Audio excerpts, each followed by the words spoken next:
돌아오는 6월 25일은 우리나라에서 6.25 전쟁이 일어난 지 만 54주년이 되는 날입니다. 저는 그 당시에 나이가 10살이었는데 그 전쟁이 일어날 것을 예언이라도 하듯이 길다란 막대기를 들고 날마다 전쟁 놀이를 하면서 그렇게 놀았던 것을 지금도 생생하게 기억을 합니다. 제가 살던 그 동네는 골목이 좁기 때문에 이렇게 퍼져서 싸울 필요가 없었어요. 좁으니까. 그래서 아랫동네, 윗동네가 이제 전쟁이 붙으면 힘 있는 형님들이 앞장서 가지고 나아가 싸우고 저와 같이 꼬마들은 뒤에서 야야 소리만 지르면 되는 그런 전쟁을 아주 날마다 했어요. 날마다. 그렇게 전쟁 놀이를 많이 했는데 정말 전쟁이 일어나더라고요. 6.25 전쟁으로 말미암아 남북한 통틀어서 450만 명의 사상자가 생겼어요. 전쟁 고아가 5만 명, 남편을 전쟁에 내보내서 잃어버린 젊은 과부가 자그마치 30만 명, 행방불명된 사람이 36만 명, 북으로 납치되어 끌려간 사람이 8만 명, 또 한 가족이 남북으로 나누어진 이산 가족이 1,000만 명, 그 중에서 300만 명은 죽었고 지금 한 700만 명이 남아 있습니다. 그 당시 우리나라 인구가 3천만 명이었으니까 3분의 1이 이산 가족이 된 거예요. 3분의 1이 가족들이 서로 나누어져서 만나지 못하는 이산 가족이 된 것입니다. 이러한 비극적인 전쟁이 왜 일어났을까요? 성경을 보면 전쟁은 죄값으로 일어난다는 것을 알 수가 있습니다. 죄에 대한 하나님의 심판이 전쟁으로 나타난다는 것을 알 수가 있습니다. 사무엘상 17장 47절에 보면은 전쟁은 여호와께 속한 것이라 그랬어요. 전쟁은 하나님에게 속한 것이라. 하나님의 심판으로 오는 것이고 그 전쟁을 하나님이 주장하신다는 것. 오늘 성경 본문에 보면 유다 왕 아하스가 얼마나 사신우상을 많이 섬겼는지 몰라요.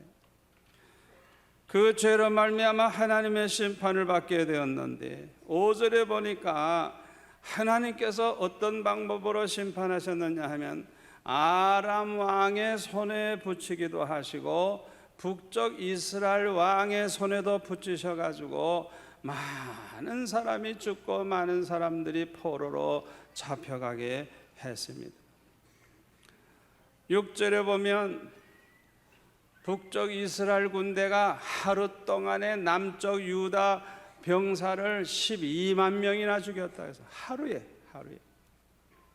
그리고 8절에 넘어가서 보면 부녀자와 아이들을 20만 명이나 포로로 잡아가고 모든 재물을 다 노략질해 가지고 사마리아로 돌아갔다 그랬어요.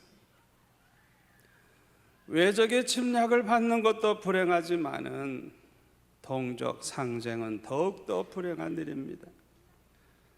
동족 상쟁은 같은 형제끼리 죽이고 죽는 이런 전쟁이니까 세상에 이보다 더 불행한 일이 어디 있고 이보다 더 큰 비극이 어디 있겠어요? 그러면 6.25 전쟁은 왜 일어났을까요? 한마디로 말해서 죄 때문입니다. 하나님이 가장 미워하시는 우상숭배죄 때문에 이 전쟁이 일어난 것입니다. 그 당시 평양은 제2의 예루살렘이라고 할 만큼 교회가 부흥이 되어 있었어요. 1907년 1월 16일에 이 땅에 최초로 성령 강림이 있었던 곳이 바로 평양 장대현 교회였습니다. 그러나 일제시대에 한국 교회는 신사 참배를 하기로 총회에서 총대로 모인 목사님, 장로님들이 결의를 했어요. 우상 숭배를 하기로 결정을 했어요. 그리고 예배당마다 신사를 여기다가 우상을 만들어 놓고 하나님 앞에 예배하기 전에 먼저 신사 앞에 다 엎드려 절을 하고 우상 앞에 절을 하고 그리고 예배드렸어요. 얼마나 기가 찬 일입니까? 교회마다 종을 치던 그 종을 일본 전쟁 무기를 만들려고 헌납을 했어요. 한마디로 말해서 그 당시 한국 교회는 모두가 다 타락되어 있었던 것입니다.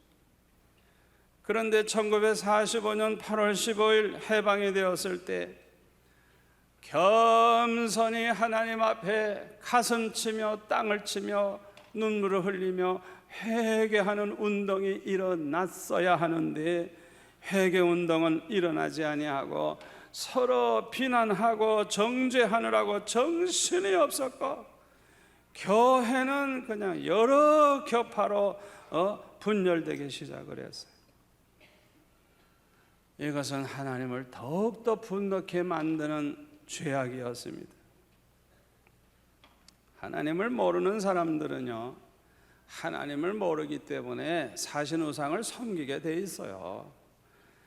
하나님을 모르는 사람들이 우상 숭배하는 것은 새삼스러운 게 아니에요. 옛날이나 지금이나 하나님 모르니까 우상 숭배할 수밖에 없어요. 그렇기 때문에 예수 안 믿는 사람들이 나쁜 짓 하고 예수 안 믿는 사람들이 우상 숭배하고 그렇다고 해서 하나님이 무슨 충격을 받지 않아요. 그 사람들은 그냥 지옥에 멸망당할 사람들이기 때문에 그렇게 살다가 죽는 거예요. 새삼스러울 게 없어요. 문제는 우리 그리스도인들입니다. 예수 믿는 사람들입니다. 하나님의 백성들. 문제는 이들이 모여 있는 교회인 것입니다. 하나님의 관심은 언제나 이들에게 있습니다.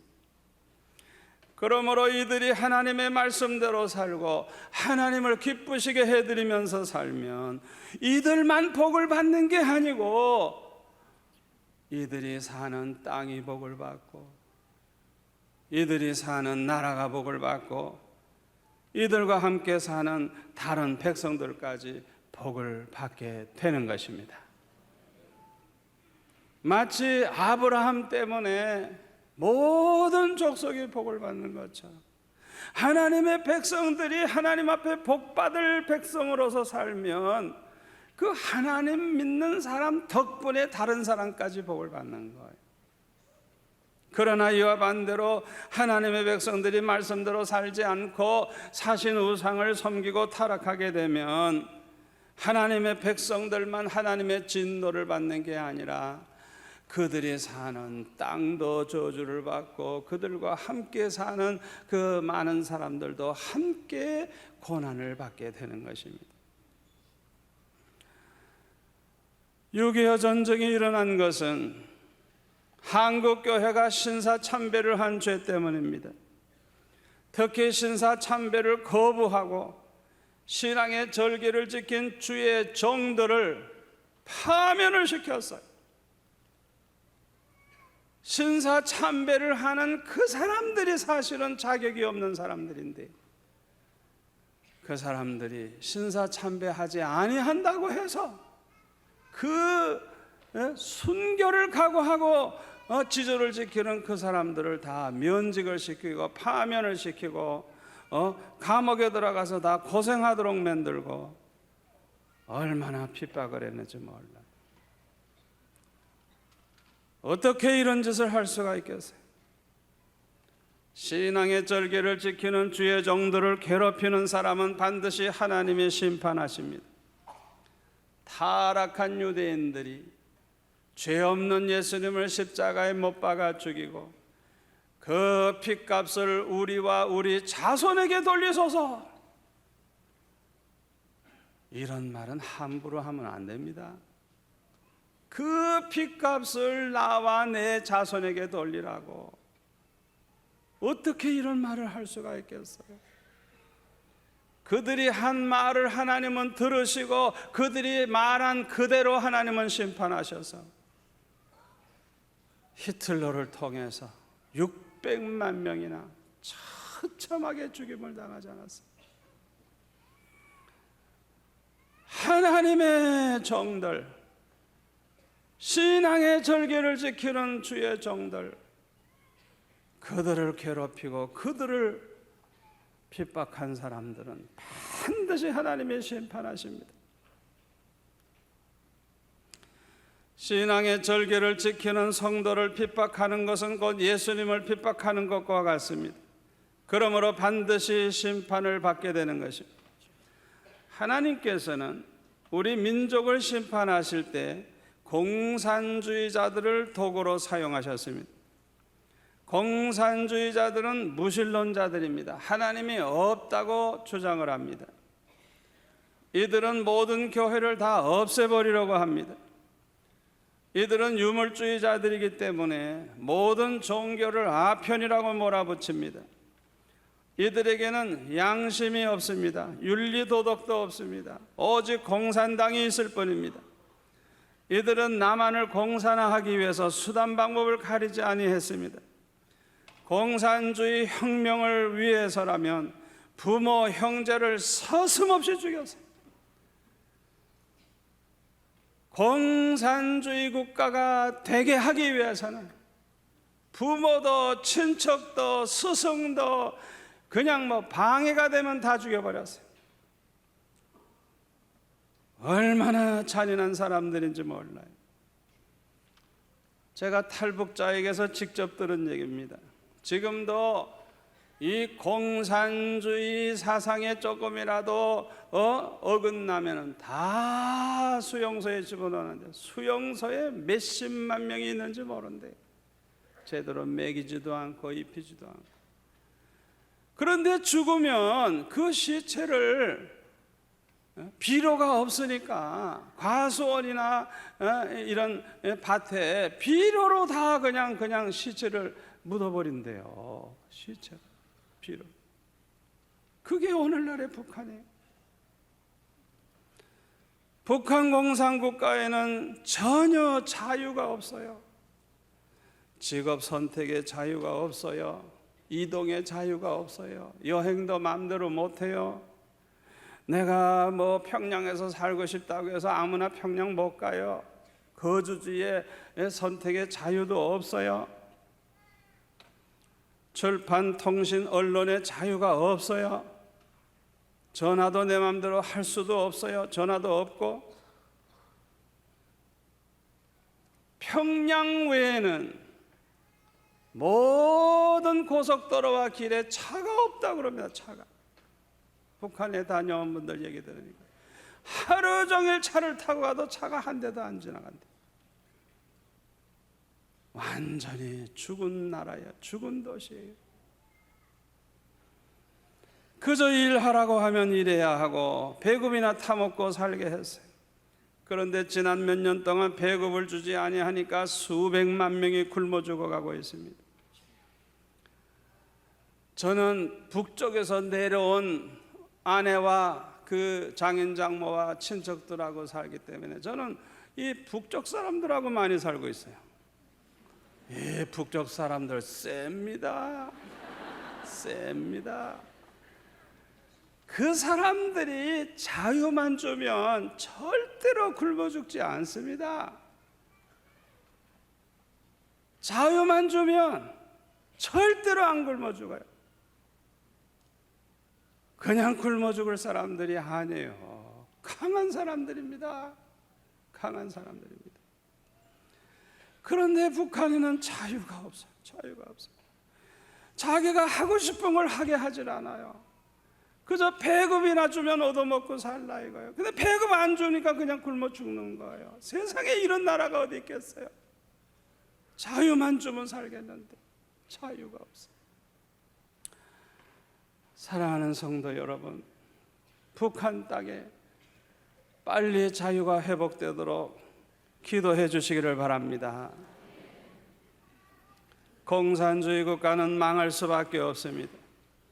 왜냐하면 하나님을 대적하기 때문인 것입니다. 하나님이 안 계시다고 하면 몰라도 하나님이 계시기 때문에 공산주의 국가는 망할 수밖에 없습니다. 이 세상에 어느 누가, 어느 국가가, 어느 군대가 하나님과 싸워서 이길 자가 있겠습니까? 그러므로 망할 수밖에 없는 것입니다. 교회를 핍박하고 교회를 인정하지 않고 교회를 없애려고 하는 이런 공산주의 국가는 망할 수밖에 없습니다. 인류 역사를 보면요, 교회가 잘 되게 하고 교회가 잘 되면 국가가 잘 되고 국민이 복을 받았어요. 그런데 교회를 괴롭히고 교회가 안 되게 하고, 그래서 교회가 쪼그라들고 안 되면 교회만 안 되는 게 아니라 나라도 망하고 국민도 망하고 다 망했어요. 여러분들이 그걸 아셔야 돼요. 공산주의 국가가 망할 수밖에 없는 이유는 몇몇 공산당원 외에는 모두 다 노예로 만들기 때문에 그렇습니다. 사람을 노예로 부리게 되면 노예근성이 생겨요. 노예근성이 뭔지 알아요? 노예라고 하는 것은요, 자기 게 없거든요. 그러니까 그저 밥이나 얻어먹고 그저 주인이 시키는 대로 적당히 일을 하다가 그저 먹고 살다 그냥 죽으면 끝나는 게 노예예요. 그러면 이 노예가 되면 어떤 근성이 생깁니까? 그저 주인 눈치나 살살 보고 일하는 척척 그냥 하면 되는 거예요. 자기 게 아니니까 말이죠. 그런데 공산주의 국가는 공산당원들 매두에는 다 노예예요, 노예. 소련의 올림픽 선수들이 쓰는 그 호텔에서 우리가 머물렀는데요, 그냥 녹물이 나와서 씻을 수도 없고 먹을 수도 없고 그냥 냄새가 나고 쾌쾌하고, 식사 시간에 식사 주문을 했는데 뭐 해줄 게 있어야죠. 아무것도 없으니까 뭐 귀린가 뭔가 시뻘건 거, 그 이상한 거, 그런 거 이렇게 좀 주고 말이죠. 거지가 돼도 그 정도 거지가 되었어요. 또 중국에 선교 여행을 한번 떠났을 때 보니까 백두산을 가려고 이제 차를 타고 백두산까지 한참 올라가는데요, 가다가 보니까 오줌이 마려요. 그래서 아이고 좀 쉬었다가 소변 보고 갑시다. 그래가지고 내려가지고 두리번 하니까 공동변사가 있어요. 공동변사. 그래가지고 그 공동변사에 올라가 보니까요, 하여튼 가까이 갈 수도 없어요. 그냥 얼마나 차고 넘쳤는지 발을 들여다 놓을 데가 없어요. 발을 들여다 놓을 데. 남자들은 그래도 산을 보고 이렇게 소변먹는 거죠. 문제는 여자들이라. 그러니까 여자들은 그냥 삥 둘러서 가지고 담을 싸주고 그 안에서 소변을 봐야 되는 거예요. 변소를 좀 잘 만든 데는 가보니까요, 우리 같이 그렇게 칸을 완전해서 문을 하지 않고 그냥 이렇게 사이 칸만 해놔서 그냥 대소변보다 이렇게 보면 볼기짝이 쫙 보이는 거예요, 다.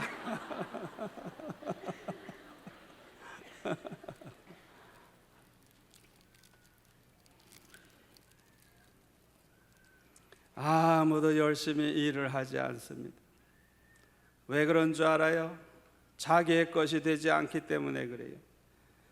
뭐 논에 그 모든 벼가 쓰러져도, 밭에 모든 과일이 다 못 쓰게 돼도, 과수원의 열매가 다 떨어져도 상관하지 않아요. 왜냐하면 자기에게 돌아오는 배급 외에는 돌아오는 게 없으니까 상관이 없는 거예요. 자기하고는 자발적인 봉사가 없어요. 그저 위에 사람이 시키면 눈치를 보면서 적당히 시간만 넘기면 되는 거예요. 그러니까 다 거지가 될 수밖에 없는 거예요. 나라 전체가 거지가 되고 망할 수밖에 없는 거예요. 공산주의 국가가 망할 수밖에 없는 이유는 아무도 믿을 사람이 없기 때문에 그렇습니다. 모두가 다 감시자고 모두가 다 고발자예요. 그래가지고 어떤 어린아이는요, 자기 부모를 고발을 해가지고 사형받게 했는데 이 아이를 영웅으로 추대하는 거예요. 이 철없는 아이가 뭘 알겠어요? 그러니 누굴 믿어요? 자식을 믿습니까? 부부지간에 믿을 수가 있습니까? 그러니 얼마나 불안하겠어요? 그리고 모두가 다 도둑놈들이에요. 우리 친척을 통해서 얘기를 들어보니까요, 그 중국에서 물건을 사가지고 보따리 해가지고 그것을 이제 가지고 옮기는데요, 그거를 이제 기차 이런 데 이렇게 올려놓고 가려고 하면 그냥 와가지고 그냥 하나 집어간대요. 그러면 그 사람 잡으려고 따라가면 다른 사람이 또 집어가고. 그러니까 가져가는 거 그냥 둬야 돼. 왜냐하면 있는 거라도 지켜야지. 다 도둑놈이야, 다 도둑놈. 없으니까 그렇게 할 수밖에 없죠. 믿을 사람이 없는 거예요. 믿을 사람이. 무슨 사랑이니 그런 건 찾아볼 수가 없는 거예요. 다 원수고 다 도둑놈이에요. 그러니 망하지 않을 수가 있겠습니까? 6.25 전쟁으로 모든 기독교인들은 남쪽으로 피난을 왔습니다. 그리고 회개운동이 일어났습니다. 가는 곳곳마다 교회를 세웠습니다. 그리고 교회마다 부흥회가 열렸습니다. 그야말로 성령 충만한 교회가 됐습니다. 새벽기도 운동, 철학인도 운동이 일어났습니다. 오늘날 전 세계 어디를 가봐도 이렇게 한국 교회처럼 기도 많이 하는 교회가 없어요. 하나님을 사랑하는 자, 그 뜻대로 부르심을 입은 자들에게는 모든 것이 합력하여 선을 이룰 줄로 믿습니다. 이렇게 하나님 앞에 부르짖고 하나님을 사랑하고 하나님을 가까이 하는 우리 성도들에게는 분명히 모든 것이 축복으로 바뀔 줄 믿습니다. 이렇게 하나님 앞에 회개하고 돌아오니까 살 길이 열렸습니다. 화가 복이 되었습니다. 잃어버린 축복이 회복이 되었습니다. 6.25 전쟁이 일어나지 아니했더라면 우리나라가 완전히 공산화될 뿐만 아니라 온 세계가 완전히 공산화될 뻔했습니다. 왜 그런 줄 알아요? 공산주의가 얼마나 악한 것인가를 6.25 전쟁 때문에 만천하에 노출되었기 때문인 것입니다. 6.25 전쟁이 일어나기 전까지는 많은 사람들이 이 나라가 공산화가 되면 누구든지 다 잘 살게 되고 지상낙원이 되는 줄 알았어요. 그러니까 많은 사람들이 공산주의를 사모하는 마음이 있었어요. 특히 못 사는 사람, 가난한 사람, 땅도 없고 아무것도 없는 사람들, 공산화되면 나도 잘 살겠지, 다 그 생각을 했어요. 그러나 6.25 전쟁으로 인해서 공산주의는 이 세상을 공산화하기 위해서 수단 방법을 가리지 않는, 양심도 없고 윤리 도덕도 없고 부모 형제도 없는 악한 사상이라는 것이 만천하에 드러나게 된 것입니다. 그래서 6.25 전쟁 이후에 우리 남한뿐만 아니라 전 세계의 서방 국가들이 목숨을 걸고 공산주의와 싸우게 되었던 것입니다.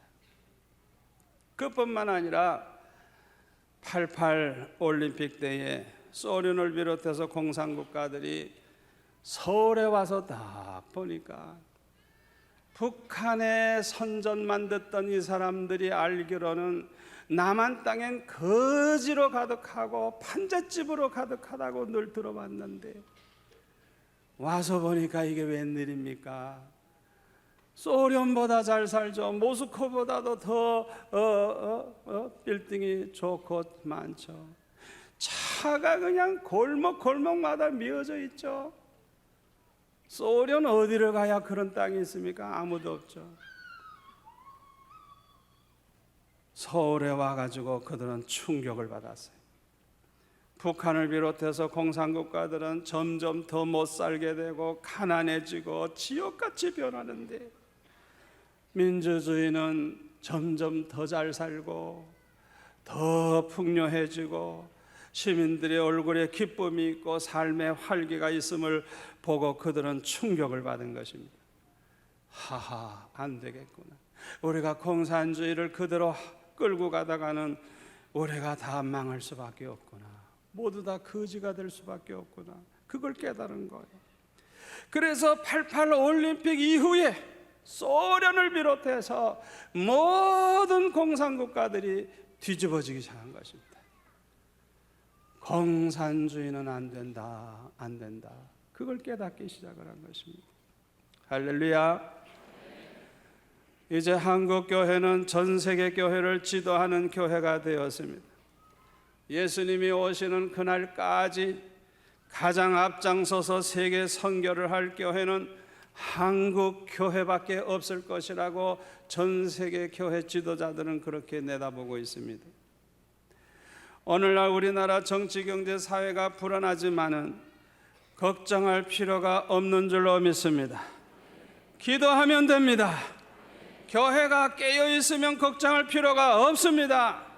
교회가 잘 되면 모든 것이 합력하여 선을 이루게 될 줄로 믿습니다. 오늘날 사랑하는 하나님의 백성들에게 들려주시는 주의 음성을 들으시기를 바랍니다. 두려워 말라, 내가 너와 함께 함이니라. 놀라지 말라, 너는 내 하나님이 됨이니라. 내가 너를 굳세게 하리라. 참으로 너를 도와주리라. 참으로 나의 의로운 오른손으로 너를 붙들리라. 할렐루야. 기도하겠습니다.